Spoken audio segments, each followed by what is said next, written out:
and opinions expressed in the following program are those of the hosts, guests, and contributors, and do not reflect the official views of Real TV, its management, or affiliates. Content is provided for informational and entertainment purposes only. Viewer discretion is advised.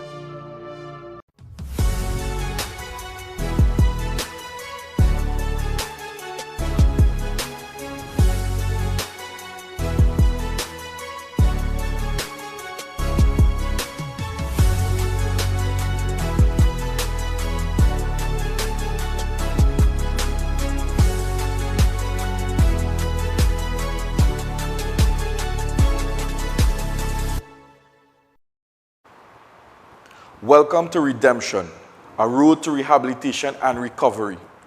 Our aim in this show is basically to build patterns for parents to identify if their children is following these patterns, and for us to provide programs through other individuals to help us curb crime and build our community again.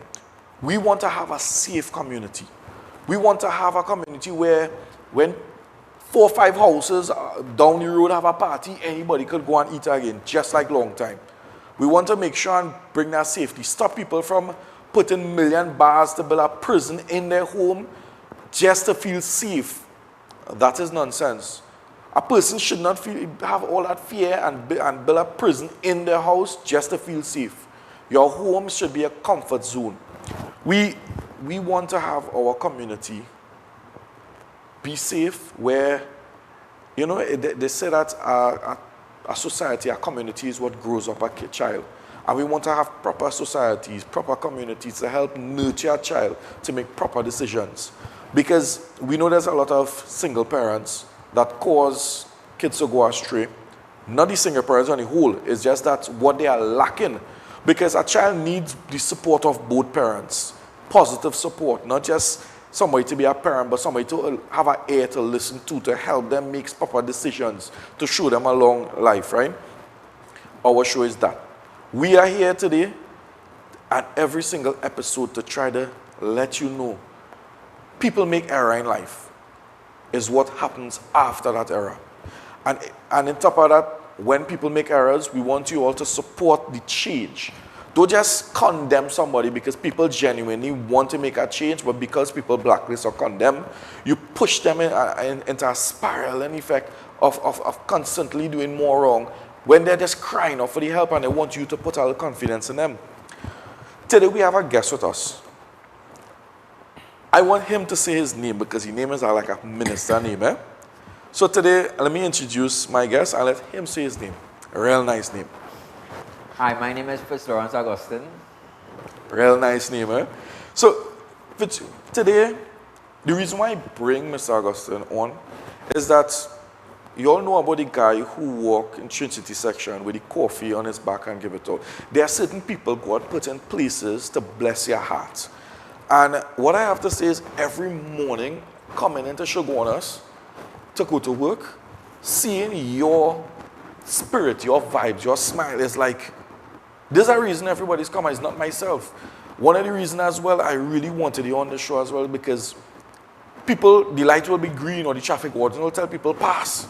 And people will wind down their window just to make sure and give you a little, you know, hey, good day. And you just like, hey, blessed morning, have a blessed, you know, and it's like, this is something we need, a positive impact. But before this positive impact, you have a story. And I want you to tell us a little bit about your past. Well, before you know me, yeah, right? I was younger. That was like 10 years, going on 11 years. When my mom passed away, and then I realized that how important life is when she got in that accident before she passed away, right? And everybody used to say, nah, we ain't taking no hustle from me, we ain't doing this, we ain't doing that. And I was like, how come everybody judging, boy? And a spirit always used to keep telling me, you know, nobody ain't really owe you anything, so instead I keep on fighting the whole fight. Because if I give up, who would be there? So you say something that's not right. When you was 10 years old, your mom passed. She was on her way passing away. Wow. And what your dad, where he was? Well, he was already on drugs at that age because I left by him when I was like 9 years and he was still on drugs, meaning that there's cocaine and all those stuff, right? And still I never neglect him as a father, as son to a father, so I used to still go and check him. I used to still show him respect, you know? And then I realized, you know what? Coming down the line when I was reached like 18 going on 19 years, I had to meet a girl and she did come and get pregnant for me. So then I was like, if you have a son and then you've done a son of a father, you still need to show that form of respect regardless of what. So I went to him and I said, well, because we carry both of us carry the same name. I said, Augustine, what do you plan to do with your life? Because you're going to get a grandson from me. And he's like, well, we got to make a deal. I said, well, the deal I want to cut with you is for you to come off the drugs. And you will get to see your grandson, your future grandson from me. And he did keep the promise, you know. And when he kept his promise, right now, today, he's off the drugs. Okay. He went into rehabilitation. He has his own place. And he has his own work. But he stopped work because he's overage. He retired from his security work. But the main thing about it is that you can't give up no matter where you come from, because even before that, as we start back over towards my mom when I was 10 years, going on 11 years, I didn't even know about a hustle really, because the hustle was more like selling chinette, selling plum. Okay. You know, I was very small at that time, very short. So officers used to still come and say like, you know, what are you doing in school? Why are you not in school? Where's your parents? I was like, well, I showed them the incident. I told them about the incident with my mom and how my father lived and all this kind of stuff. So they gave me a pardon. But the thing is, we all have to still do what we have to do at the end of the day, because we can't. Okay. So wait, this is what I'm trying to get. Okay. I commend your dad for you know, because you're never too old to learn something, and by you giving him an alternative, and he saw that, hey, I need to really make this change, not for you alone, not for him alone, but for his grandchild. That is commendable. If he's watching this episode anytime soon, and I'm sure he will get a chance to watch it, we're proud of you. What I want to get back to is that you have siblings. Yeah, I have on both sides. Right. So when your mom passed and your dad, where you and your siblings were staying? Well, we stay at my mom's place because we had a household, a big household in Cook Creek. They had an adult there? Well, the only adult really there was my sister. And how old she was? She was like 24, 25, okay. You know. But overall, she wasn't really there permanent. It's like how I was always permanent. So it come like I was the household at that time. And maybe it was like 13 years, 14 years. So actually, I was going to a junior secondary school, which is Diego Martin North Secondary, right? And there is when I still realized that, you know what, things ain't really working out how it's supposed to. My brother, father, and them, they're not really around, you know. And my two other big siblings, which is two sisters, they were already working and they had their future going on. So I was like, you know what, how about trying to play a father role for when it is that you are to be a father in future. What age again? I was like 13 years at that time. So a child taking up the mantle of a father, but you also had the mindset to say this going to train you to be when you are going to be a father. Correct. That's a real mature mindset at that age, you know. A lot of youths do have that, and even though a child's supposed to be a child at timing, I would say for that mindset, I really like that mindset. And the next thing you said earlier on, nobody owes you nothing. No, nobody owes you anything, because at the end of the day, that your parents is one supposed to be blamed, but I is not like that. You know, I wouldn't put the blame on them because they live their life just like how everybody live in their life, you know. And I just like how many people don't know what I went through. I didn't know what they faced to get where they were when I was younger, right? But I want to applaud my mom because I thought many times that we would survive off of maybe pack soup and potato, you know. And she was there take and chew mud, where sometimes my father would tell her, you know, I get them pay Friday, you check me. And then when we reach there, you ain't even seen him on his work. So I was like, I cannot pick up the slack, you know. And my mom, she was on a dying bed. She was like, Lawrence, you know, you don't have to do that because you's not them children father, and you know, which I applaud her for. But the thing is, I can't watch that because they are my younger siblings. And when I see that, at that point in time, when I was younger, I see it was also a challenge. That a winning challenge that I have to always win. Because maybe 5 years apart, we don't know how we're going to head down the road, how down the road will be heading and looking from us. So when I got my first son when I was like 19 years, so I was already prepared. I know how to deal with kids, I know how to work around, I know how to talk to a children mother, how to deal with a young lady, how not to deal with her. So basically the challenge was hard, but it was a good challenge to me because I like challenges. And the challenge to me was it was a learning process. So at a young age, hustling, and your younger siblings depending on you. At times you would not meet a quota to provide for them. You would have sacrificed from yourself to make sure they eat. Well, at that time, what part I used to hustle at Westmall, the quota wasn't always like I would go out looking for a percentage. Like, we say a figure of like $500. I wouldn't go out to say like, all right, I'm looking for $500. Right? Because my family, which is the younger siblings, they were contented in anything that they get. If they get like maybe bread and cheese or whatever is the situation, they were always contented. So even though when I go there, I'll go there like every day from 6 in the morning, and I will grind, come in 10 o'clock in the morning, make sure they eat, go back out. Wow. I honestly, I listening to that what you're telling me, and all I hearing is, God bless you with that perseverance and that motivation, that mindset to just push, because you are a role model. You are a figure to set something in place. And you know, listening to that is like a lot of people in situations where they have both, same situation, the father on drugs, the mother die, or the father die and the mother on drugs or something. And they're just going crazy. But you're in the role that, hey, I need to take up responsibility. I need to push this. Now, this is what development is a process. Now, we know that during the process, or when you discuss, you told me you end up in prison. We will come to that soon. What I want to find out too, so okay, you got your child. Were you still in the hustling process when your child, how was your relationship with that child growing up? And when your father made that change, how was his role starting to play into their grandchild? Well, I like how you asked that question because my son lived with me until he was a year, my first son, right? And I was wild, you know. I didn't have the mature brain that I have like now, right? I was very ignorant and hasty.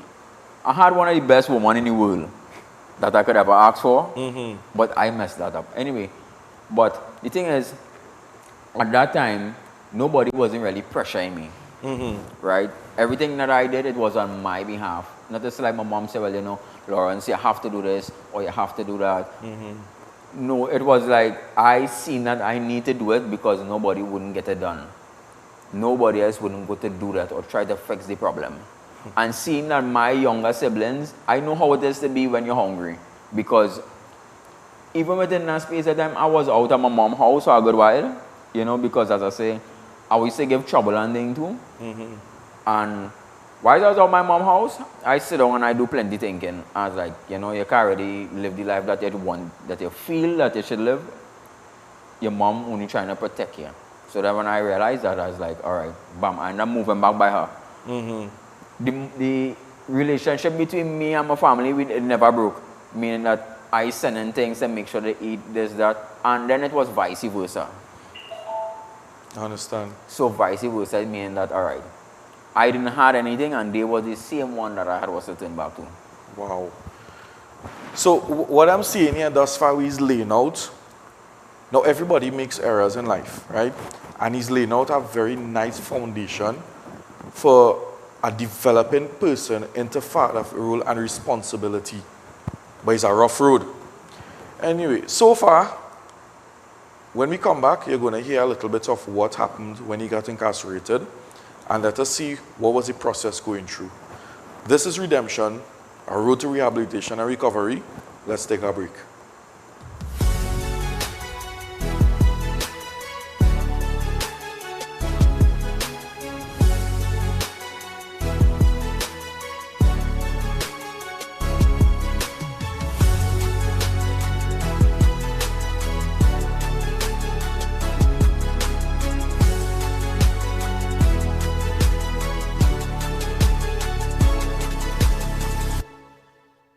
Looking for quality, variety, and great prices? Visit JJ Merchandising and Hardware. From household essentials to toys, party supplies, gifts, and all your back-to-school essentials, we've got everything you need under one roof. Visit us today at 80 High Street, San Fernando. Call 222-8284 or WhatsApp 764-4739. Look and feel your best with JD's Supercare. From top beauty brands and skincare to personal care, health, and household essentials, you'll find everything you need at prices you'll love. With 7 convenient locations across Trinidad and Tobago, shopping is always easy. JD's Supercare. Beauty, value, and convenience. Visit your nearest store today. Call CW Interiors to get your free consultation on custom fabricated blinds and shades. Choose unique classic or modern designs in wood blinds, revolve blinds, Shangri-La shades, roller shades or vertical blinds to match any home or office interior. Functional for privacy and controlled natural lighting in your room. You can even have them motorized for extra comfort and convenience too. Are you ready to get measured? Call CW Interiors, making quality affordable.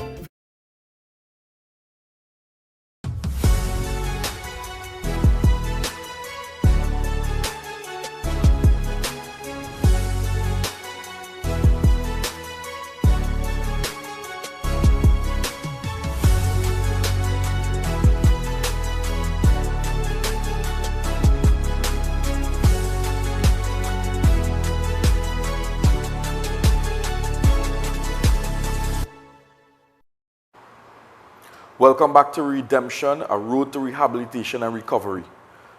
Today we have Mr. Fitzlawrence. I could call it Lawrence, right?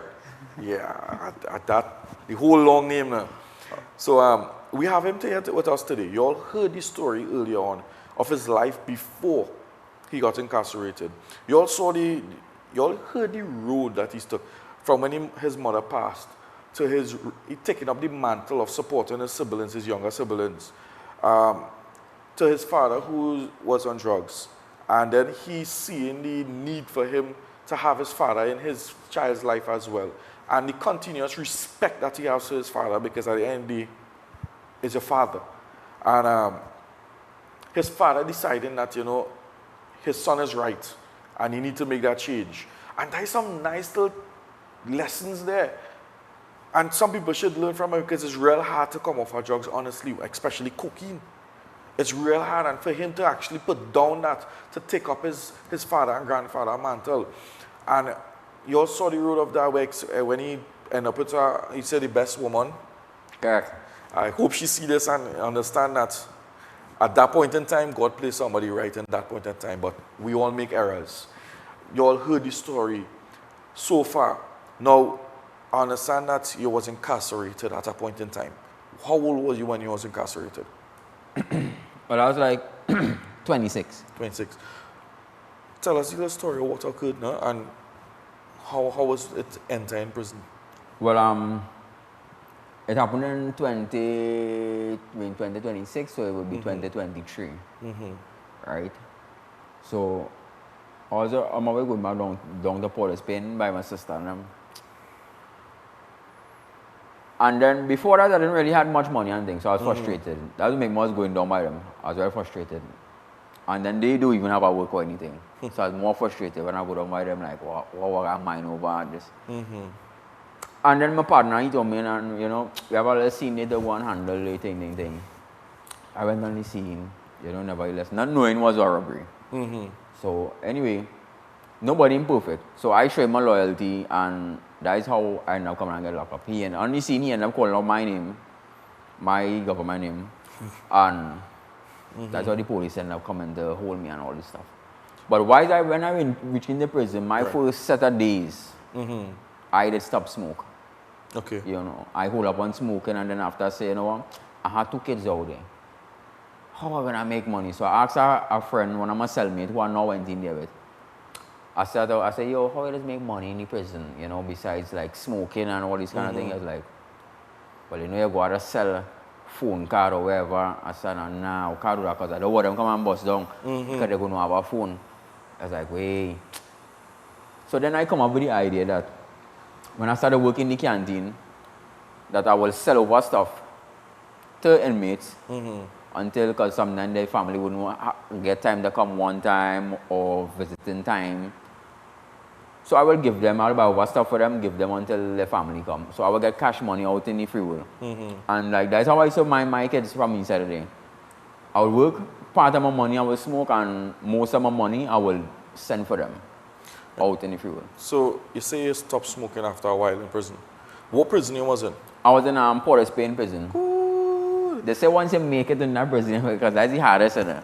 But And the most stinkiest prison. Now, I spent a week downstairs in Remand in Port of Spain. There was like, it had no toilet, no even a bucket, nothing inside it. Even the upstairs in the convict section. And it's like a drain in front of your cell.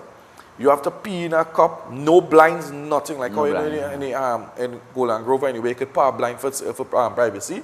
So no blind, you pee there and you push it outside and throw, you brush your teeth right in, that same cup you throw it outside. If you had a mess, you mess right in the corner and you throw it inside any drain. And I orderly pass and sweeping that every day.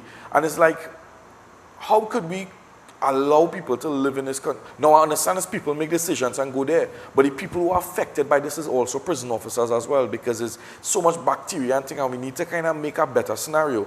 But, so there was worse. Then I went up to the convict section because I get a re-sentence, and it had no toilet up in that area as well. About 5 hours in a cell, 2 hours we had head and foot and one in between there, the double decker there, people trying to play out smart. You had to wait till the morning time to go and use a toilet, and it is real line outside. So I know Port of Spain prison is one of the worst living ever. It's like you're living on the streets. If a fight take place, the whole jail locked down, they'll lock back down the blue, all the convicted prisoners. But I mean, while I was there, it was very challenging, and I like the challenge because it teach me to be a stronger person. Because as I say, it didn't really have any toilet. Now, in my time now that I went there, it had we still can't say that it is a toilet. Because even if you're going off, you're going to use the toilet, a whole set of people, they're watching you in your face, they just like I know it's no kind of privacy, no kind of respect or anything. So I said to myself, you know, why is I in here? I have to do some studies. After study what I'm gonna do before I reach out into the free world. Programs. Well, programs I didn't really have time for programs. As I said, I was still studying my kids. I was still studying them. So every minute I was like, all right, I had to hustle here, I had to go here, I had to hustle, I had to make money, I had to send money for them.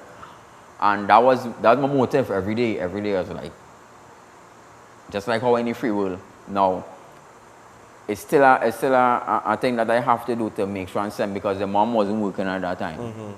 Right? The mom, yeah. And I in prison. So that may be more frustration for her, which is more frustration for me. So now when it even harder, you know, for me to communicate with her, to even say, well, all right, so by so family gonna bring so by so money, I want to pick them up so by so, because in prison, you can't really have a phone. If they're here, you have a phone, they're coming to take it away from you, and all these kind of things. So it'll be a real challenge.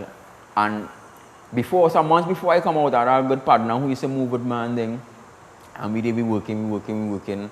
And he was like, you know what, Lawrence, when you go out there, I hope you really keep up the fort, because you seem like a good person and thing that, and since you come in prison and, you know, we are working around here and we making cell together, and, you know, I meet a lot of people who in there that didn't mean to be in there. And it's just a mistake. A mistake that some of them regret for most of their life. Yeah. Because I have a good partner and all too. Every night he would be up and he would just be there just studying his kids. Because he had one son, And he was like, wait, I wonder how my son going. And I talked to him some good while and this and I said, tell him, I said, listen, you have your Bible and I always see you praying. When you start to feel lonely, go back in your Bible and you say a word of scripture. And that word of scripture, if it don't help you, you go back again and start next scripture. Until he say, you know what, a day he come to me and say, you know what, Lawrence, you know, I don't know how you just do it, but you know, this working because he's a very arrogant fella. As you talk too loud them, and plus he's the main orderly overall. He's the numbers man, everything. So he he dealing with a lot in prison, plus he dealing with a lot out into the free world just like me. So it even says like when people know you go into prison, they feel like you know your life done. No, your life ain't even done. It now start back because it have rules and regulations that you has to still follow. No. So I want to explain something to people who listen. So incarceration, once you're convicted, even in remand, there's rules and functions of officers. And sometimes an officer will take out an inmate to help, which calls them orderly. So you was working visit room. Correct. So you had the visit room orderlies who will help tote the bag because I think when the parents buy somebody had to pick up the bag and bring it towards them and call it, right? And then for doing that toting, they will get them something for that. Yeah. The numbers, what he's saying is that officers will walk around and check. You have to continuously check because numbers are important. Sometimes an inmate will run the check. They will know who are because I may know it better than anything. And they will check up the numbers and make sure it's good. When you're convicted, when I was there, this is how it was. I don't know if it's still there. If it's not an orderly, you come out in the morning, you go in the yard. Everybody line up to use the washroom, bathe, wherever. When you're done, you sit down in the yard. You might have a church coming or you just sit down watching movies there when you're ready to go and bathe, wherever. And then in the evening, you line up and you go back. You line up, go inside for shift change. And then you come back out afterwards. And then you come in the evening. If it's an orderly, you come out earlier and you prepare wherever, you check your numbers and everything there. But that Port Spring prison need to close down. But seeing that is how long you spent there? I spent 3 years there. 3 years. I only came out April last year. Wow. So it's a year and some months now. But 3 years continuously hustling to make sure your child is provided because it's 2 years, right?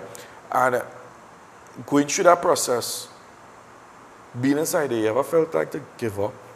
Well, every day I feel like giving up. Really, it had nights where I would just be like, when I'll wait till my cellmates and them go and sleep, and I would sit down there on my bunk and I will cry, you know. But I never really give up because I always believe in the Almighty, right? Even when I was small, as I prayed, He would answer my prayers. So I always just say, you know what? I say, Heavenly Father, I say, as I about to make this sentence here, I want you to always guide me and protect me and don't let me give up. No matter what. I thought many times that I tried it, I said, well, you know what? That is it. And even an officer, because just like out in the free world and people like my vibes, it had officers like my vibes too, and they would come like and say, you know, Augustine, you know, don't give up. Let me go out today now, you might make something today, who knows, things might go in your favor. And you know, within the inspiration of officers, prison officers, because some people would judge most of them and say, you know what, tonky this and officer that, but I believe it's how you carry about yourself, because respect brings respect. Yeah, that's true. That's true. One thing I want to find out as well, during that time, did you see your kids? Well, the only 2 periods I used to see my kids was for Father's Day period and Christmas visits. So two times a year for two 3 years. For 3 years. Only 6 times. And like during that process, was it like when they came, there was like they knew you still? They didn't have a point where like they was frightened or anything like that? They deal with me and I sit down and I talk to them as a father, to a son, you know. I told them what I did, what was my mistake in life, you know. And they understand. And this is what I like about my kids and the young lady that I had kids with, right? They have understanding. They're so brilliant, so smart, that when I sit down and I talk to them, the small one, his name is Zidane, he said, Father, I understand, don't worry. And pat me on my back so, and said, don't worry, I will come out of prison. And from that, the first visit I got, and he did do that from me. I said, you know what, I can't give up. Because I don't know, I have 2 handsome boys out there waiting on me for when I come back out into the free world. You know, I want to take this second and highlight something, right? There's a lot, the male population is very high in prison compared to the female. That means a lot of children missing their fathers. Now, being a father in prison is not easy. You're worrying about the choices your son is going to make or your daughter, who is going to come around them, what people is telling them, what is going on. I think there should be initiatives where fathers could sign up through the prison and be willing to mentor to other children and even their own child, and give them the lengthy period, not just Father's Day, not just this family day, not just that, because it's how often these things has happened. A child need that, and you know, like, I know the poor phone system and thing, but it's sometimes it's so difficult, you know, once, like example, now it might sound like a shine up thing, but let me say the school know their father is incarcerated and the child is given a little problems. Now the school could say, okay, this child is getting some problem, father is incarcerated. Call the prison. Have the ability to call the prison and let them know, here what happened. I would like to leave a message for the father. His son is so-and-so problems, or his daughter is so-and-so problems. I understand the mother is there, but you also need the father. Could there be a situation where we could bring the child to see the father and let him kind of talk to his child? Because sometimes that's all the child, and the child is acting out because the father is not there. The support they need, somebody to talk to, somebody to guide them.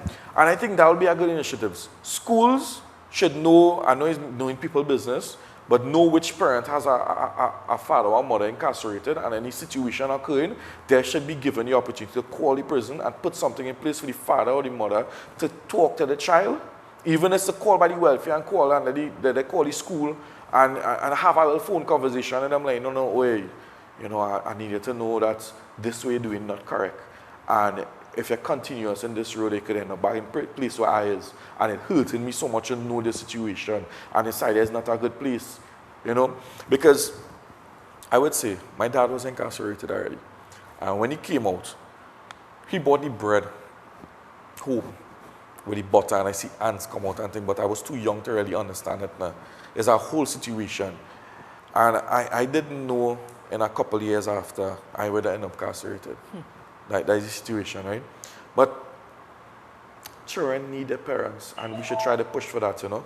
So when we come back, because we need to take a break at the moment, I want to talk about coming out, what's the struggles, and the motivation is give people in the morning. I mean, it's encourage you as well. So let's take a break, and when we come back, we will be here on Redemption, ready to share more with you, and I hope you are learning some things or taking everything, soaking it up as a sponge, and make sure and share. Share the program. Let's play a part in rebuilding our country. Let's take a break.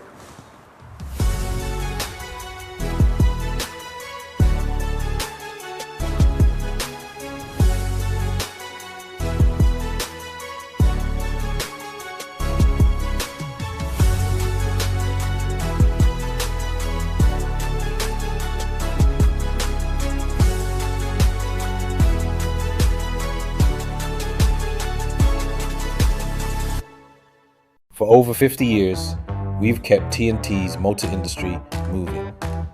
From the legendary 1970 Ford Cortina to today's newest models, we stock parts for old and new vehicles, including Japanese brands.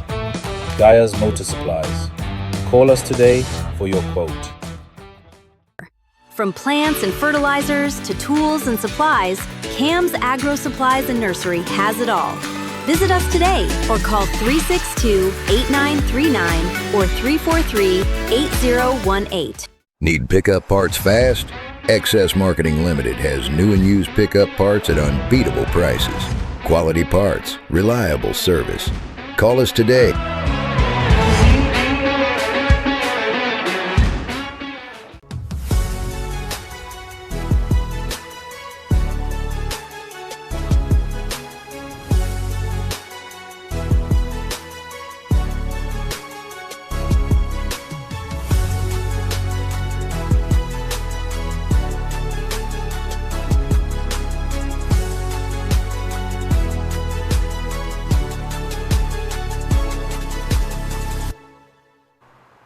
Welcome back to Redemption, a road to rehabilitation and recovery. We're here with Mr. Lawrence. I'm not going to say the whole minister name. I mean, oh gosh, that kind of name, bro, you have this to reach because there's power in that name as well. Eh? Just keep pushing the way it is, and I'm sure you're going to reach somewhere soon. You're young, you're very young. People is telling me he's 29. And never too late. I'm telling you, and people is telling me he's 29. When they hear he's 36, going on 37, they're like, nah, I shall hide my gray. I think I have a gray hair somewhere in my now fading bald head. Anyway, so welcome back. Before we was talking about how important it is for a father in the children's life, or even parents on the whole. And knowing that parents are incarcerated, I think there should be initiatives, and I wish, okay, let us see if you all could share this, and let this reach somebody else where we could put this initiative in place, where we could have the parent who is incarcerated, let the schools or the communities, wherever they are, know that, hey, this child have a parent incarcerated, not for no loud situation. I just reiterated it quick before we continue. And let us have that school anytime the child is going astray, because that child wants that parent. Sometimes that child is just fighting for attention, you know? Sometimes that child is just fighting for attention. And sometimes they will do all kind of thing. I'm going to share something quick I never really share, right? So I have a sister who was 16 years old. She passed away this Carnival Tuesday. She had an attention deficiency, and sometimes it's just because she went in a spiral of a moment with situation, with family drama, and all this nonsense. She was not living by us. But she wanted so much attention because she feeling like everything ripping away from her. And she ended up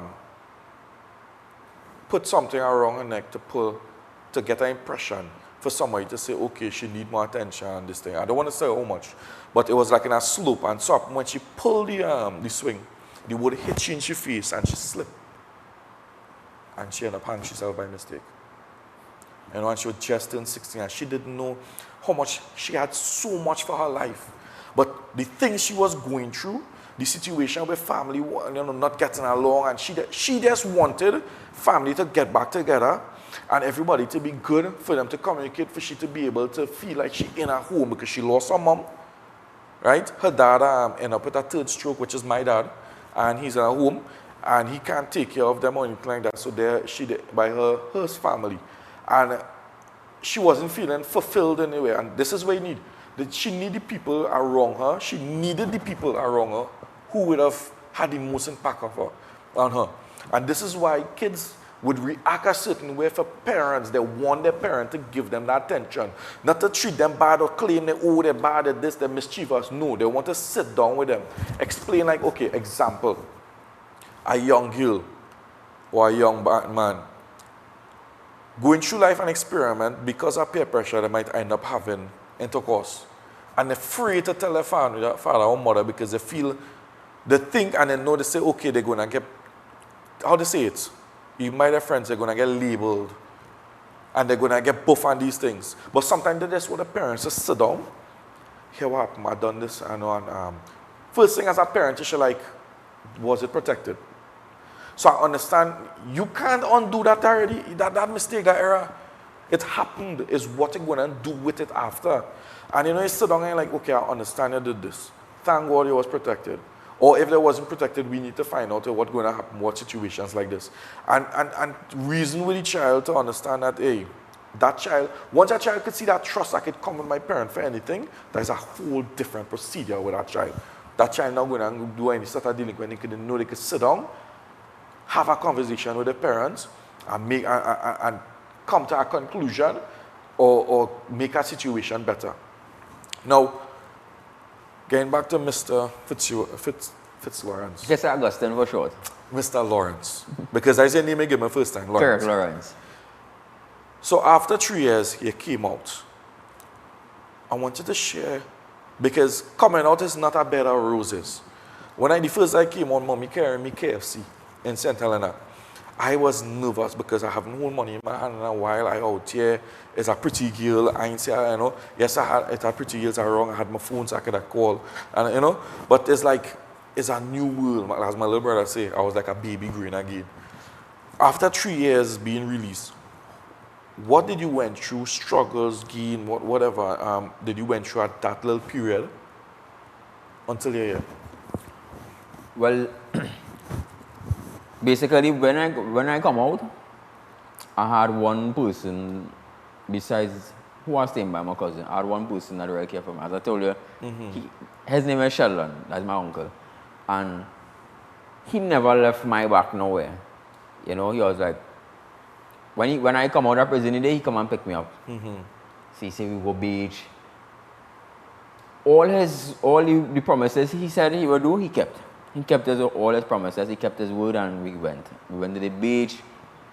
We went to watching movies, and after I went home by him. I stayed by him for quite a while, and then after I said like, all right, Lawrence, said, no, even though you're by your uncle, you need to get back a job because you don't have your ID card, you don't have your birth paper. Because I lost all those things within the search when the police had come by me. And I was telling him that I need to get back my documents, and he was like, okay. But knowing me, I so determined and so ambitious, I feel that I could have just leave from him. So I left from by him, and then I started staying by my cousin. And it was still the same, man. Up and down, up and down, up and down, up and down. And basically, to tell you, nothing really changed. The challenge is still on, the fight is still on. You know, you can't give up, and the same thing as you were saying just now. Kids need to talk to their father. They need that attention, you know. And then I started to say when I come out of prison, you know, it's like I wanted the attention more than they. Right? So I used to go be back and forth. Yeah, they live penal, I'll go penal, come back, go back, come back, go back, come back. So check out the time, the effort, the money spent to even go from my destination to penal, from penal back to my destination. I mean, it's time, it's money, it's effort, it's everything. Sometimes it drained me, like even this morning before I come, yesterday I went up there, it drained me. I said, well, you know what, shucks. I don't go and organize the function, my work, organize. But every day in my life, always a challenge now. I just like the challenge because it could show me that, all right, the challenge it could be hard, but they could also try to mine over that challenge. Because, all right, as we speaking now, I don't even have my ID card. So, obviously you had it before incarceration. Before I had it. And you lost it now? Lost it. So it is now, for me to go and get back at work, I will dig real horrors. I will say that next thing this person judge me because, you know, I was in incarceration, you know, they might want me to come and work for them. You know, so that will make me start back to do the hustle. And when you started seeing me, now I prefer to be a good person because even if you're a bad person, nobody imperfect. A good person will have a bad thing about them, right? And now when I seen that, all right, you know, Lawrence, your arrogance and putting you no way. So I started calming myself, settling myself, started smile a lot with more people, started communicate more people. And you know, seeing people smile and how they communicate with me brings a joy to my heart. And it makes me feel that I can never ever change my hustle again. Just because I seen, all right, knowing every morning, when I see this person, I'm making them happy just by them seeing me and I greeting them with a warm smile, making sure, all right, have a blessed evening, have a blessed day, all right, have a blessed weekend. You know, there was still like this, the way how I would move, although they say no. Yeah. The thing about it is that I respect the word when they say no, and nowadays, as somebody was telling me the other day, when they tell people no, they don't like to hear the word no. True. They will be persistent and still do the opposite, what they tell them not to do. But I will take a no, and I will still tell you, have a blessed day, because at the end of the day, I don't know how hard you work to have reached which part you reach, or to achieve what you achieve at this point in time. True. So I have to respect everything, and that was even the challenge. Then before I come out of prison, I was thinking about it. I was like, all right, Lawrence, you know, you need to build back yourself and put your mind intact to human society, into the free world, right? Now, it means everybody wouldn't be in the same mood every day. It's a hang and a swing because, all right, you might, hey, you know, me and Lawrence got it. You might hang me out every day, all right, taking everything, all right. But what about tomorrow, please, God? I don't know what might trip you off. Maybe you might be studying your family wise. I just say your sister passed away. So everybody have basically their own thing in life, struggles and tribulations and trials that they went through in life, to shut them back down. Because sometimes when I see our customers passing, they cry in tears. And just by they see me, they wipe their tears and put back on that smile on their face. And that is what has made me go every day. Because, I mean, I know that I could go out. I don't have to watch above my head to say, all right, police coming to lock me up. Yeah. Or they're looking to come to gun me down. Or somebody, I could go in the sun, somebody looking for me out there to do me something. But the thing is, we all as humans fighting for what we're fighting for, comfortableness. That is all we're fighting for. And as I said with the sister, that is what I really fighting for now, to bring everybody back and to my family together as one. Because you don't feel the togetherness when everybody here and this one so and that one so and that one so. It's just communication with calls, that is all what's going on. True. And nowadays, we don't even have time for ourselves. Phone is a big distraction because, all right, we so within the phone because after we done work, we had to see who called we. I wonder if anything going on with my son, I wonder if anything going on with my mom, I wonder if anything going on with my dad. TikTok and game. All these things have we off focus, off track. So I would really like for people to just take a minute most of the time for the day and try to come off the phone and try to see who needs help. Because, all right, you don't, as I say, nobody don't have to help anybody, but at the end of the day, if you could help somebody, I would like for you to try to help somebody because we all not perfect and we all go through trials and tribulation and challenge in life. No, you're correct because sometimes when you work, you go home, you just pull up your phone, going through, and honestly, long time, back in the days when dollar was for doubles, you know, we had so much we used to do. I remember, I grew up in a family, we used to cut kid and full water with a keg, and I look at, right now people go watching like, what you talking with? I don't have no corn, nothing on my hand. We cut kid, I used to carry them oil can, fill it up with water by the standpipe and bring it back in full tank. Because we didn't have water. So, but we had the tanks, we had everything. My mom used to have the house the best. Since my mom left my dad, the house just started to look different. All the flowers, everything she had disappeared. But yeah, it's the stuff we used to, because we used to get to go and play cricket on the road. We used to have so much. We was fit. Now all the way on our phone, if you walk up a step, we like, when I walk in anywhere, like, believe me, and even though I joined the gym and I run it for 45 minutes on that machine, I decided to run up and down the road home. I burn one lap. I want to know what's going on. But that's how it is, all your attention. And when we come back after this break, I want to explain to the people what I saw when I see it. And how it was there before on that flyover coming down. And why. Because you brought how to say it, an inspiration, a good vibe. You brought a nice, bright scenario. Right? But as I say, sometimes it's attention, sometimes it's struggle. So let's take a break, and when you come back, we're going to share a little more with Lawrence. This is Redemption, a road to rehabilitation and recovery.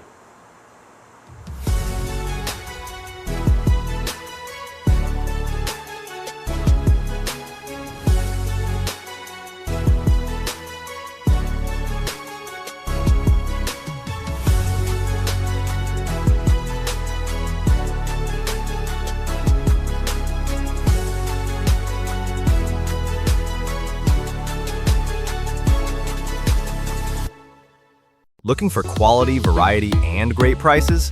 Visit JJ Merchandising and Hardware.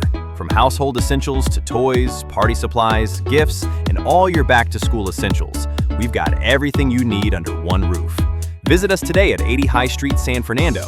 Call 222-8284 or WhatsApp 764-4739. Look and feel your best with JD's Supercare. From top beauty brands and skincare to personal care, health, and household essentials, you'll find everything you need at prices you'll love. With 7 convenient locations across Trinidad and Tobago, shopping is always easy. JD's Supercare. Beauty, value, and convenience. Visit your nearest store today. Call CW Interiors to get your free consultation on custom fabricated blinds and shades. Choose unique classic or modern designs in wood blinds, revolved blinds, Shangri-La shades, roller shades or vertical blinds to match any home or office interior. Functional for privacy and controlled natural lighting in your room. You can even have them motorized for extra comfort and convenience too. Are you ready to get measured? Call CW Interiors, making quality affordable. Upgrade your ride with V Marketing Auto Accessories. Quality accessories, great prices, and everything your vehicle needs. Call us today.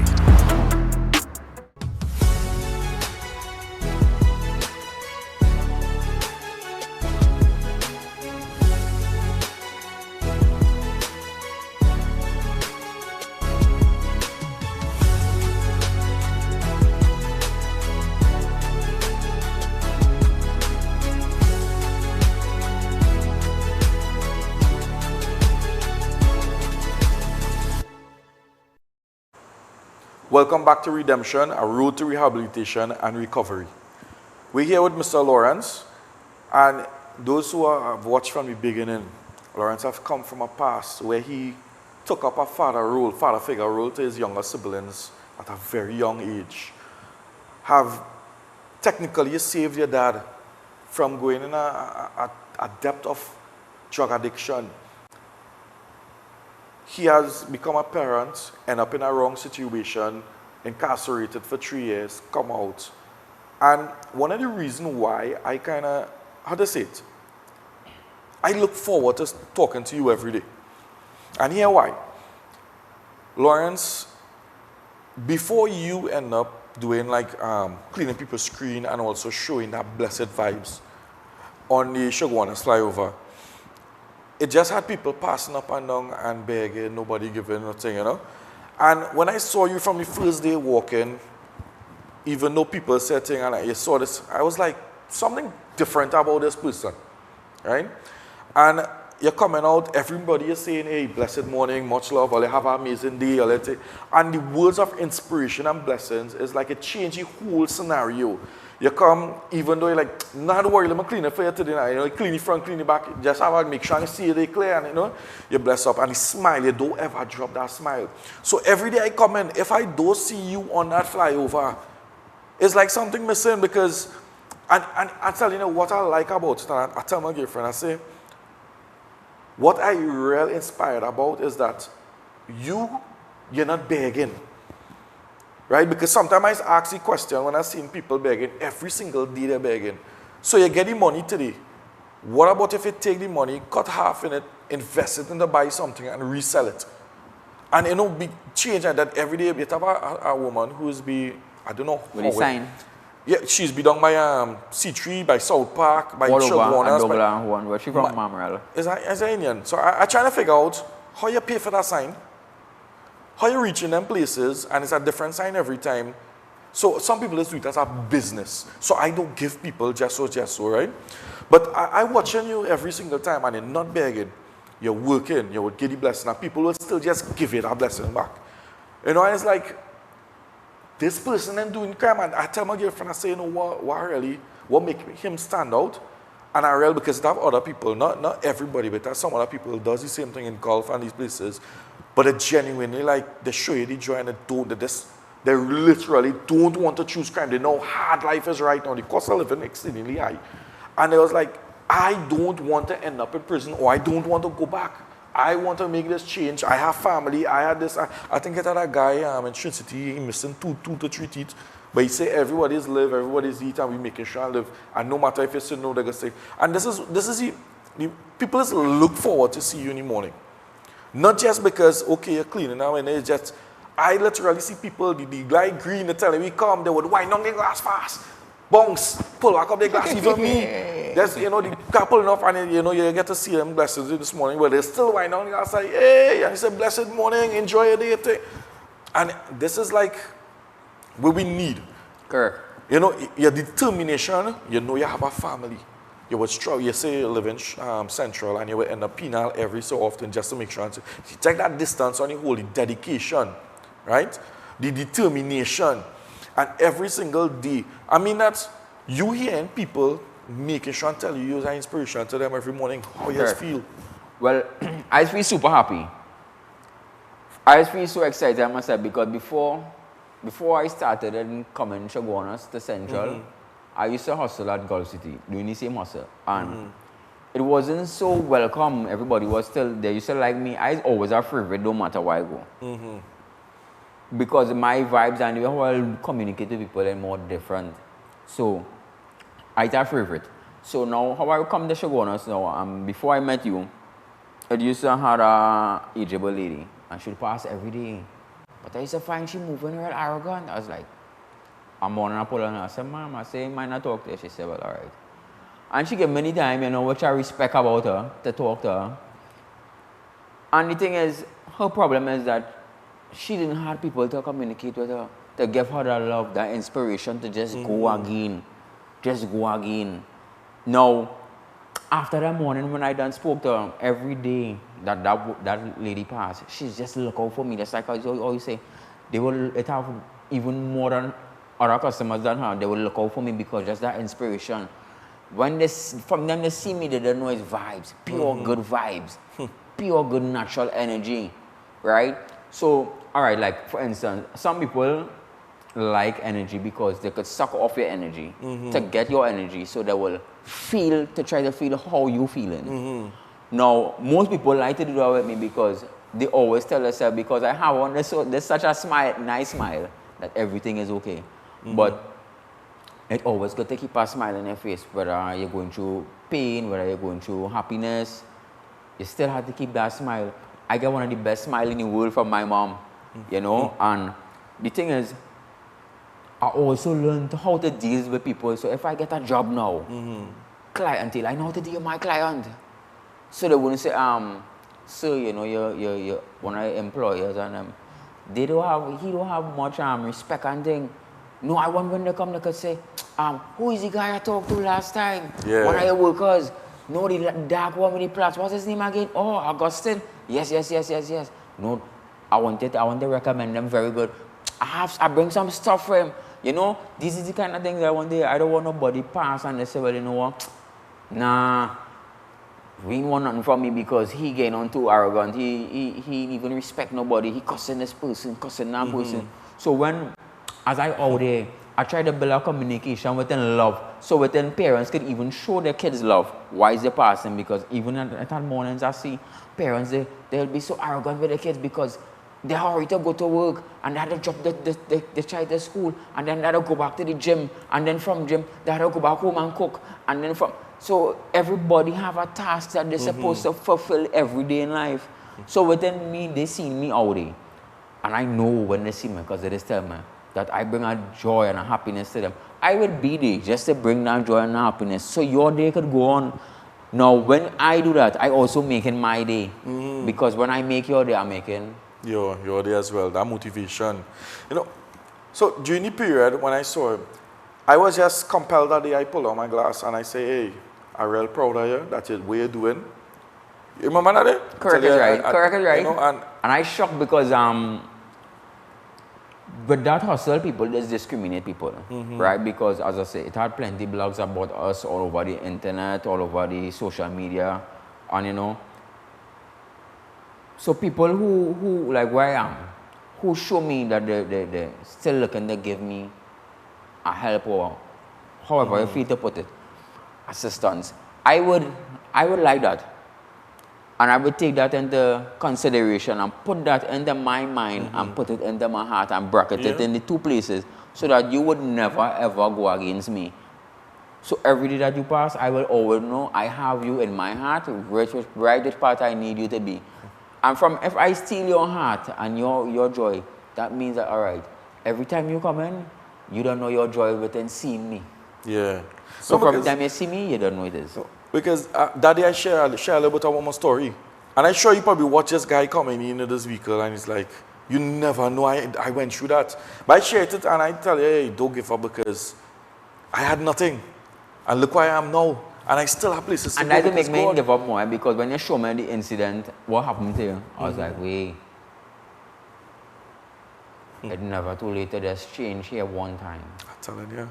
What I could pop your number on the screen for people to Yeah. Right. So we'll pop his number on the screen. Any little small work you all have and you all want to call him, because believe me, he is a blessing.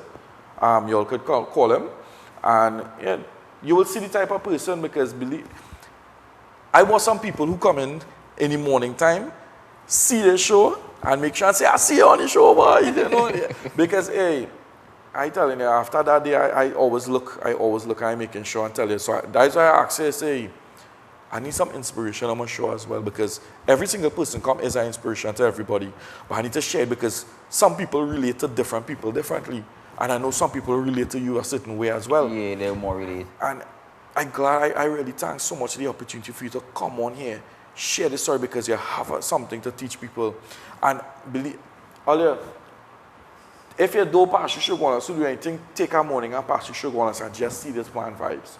You know, sometimes you're frustrated with the traffic wardens, how the line's so long, but really and truly the traffic wardens doing a real good work. Yes, it might be a long line, but when they're not there, it's how the world of traffic. And you doesn't know what's going on. But just to see his face walking up, and he's not going to say, give me something now, He's like, hey, how are they going? Let me get a little clean up if there's anything. And I think you're selling a few items now. And that's the thing, out there, I learned to flip the script, right? I wasn't only doing the hustle. After I done with the hustle, look, I started doing like, I take in the money that they give me and invest in it. So, I'm not telling them I invest in it, I'm showing them I invest in it. No, So but when that they see me with the do. product here now, when they see me with a different product here now, they was like, you're doing something with the money. Yes, I want to do something with your money because you did something to get your money. Yeah, because people is just, people they doesn't accept it, they just give you money sometimes. Nah, I tell you, it's a blessings. And these are the situations where these are really good stories. And when I was incarcerated, I would have wrote plenty of my mindsets and things in books as well. And your mindset while you was inside it with this pushing would have been a good story, or a good, even if it's less, a little letter story, that's a point to share it for people, because some people give up, you know, boy. Well, one of the main reasons why me never really gave up when I was working in the visit room, which is the canteen in Police Bay prison, it had some officers used to also sit down and talk to me, because just like how I shared my life story with you, I used to share it with them, because I work in amongst them. And the two officers, they would bring breakfast to us, which they're not supposed to. They'll make sure everything in a gear, all right, everything okay with you, Augustine, you're sure you're ready to work, you're sure you're able to work today, you're fit to work today. And it's up to me here and now for me to reply to them, how I reply to them. I always reply to them respectable, because at the end of the day, they didn't send me in to do that crime to come in there, right? That is their job. Their job is to really oversee me and make sure that I don't escape, and for me to do my time. True. So, but I want to applaud those. They know themselves. If they're watching the show, they know themselves. I want to applaud them, because ETA officers, they don't really bound to do anything for you, right? As some people might hear over, just by hearing it, who haven't going prison officers this and officers that, and it has some good officers. They don't even want to do the work, but they have to do it because that is their job. Yeah. And that's the same way I communicate with, like how I communicate with you, I communicate with them, and they was like, you're not supposed to be in a place like this. You're in the wrong place, Augustine. I was like, yeah boy, I make the wrong decision and the wrong choice in life.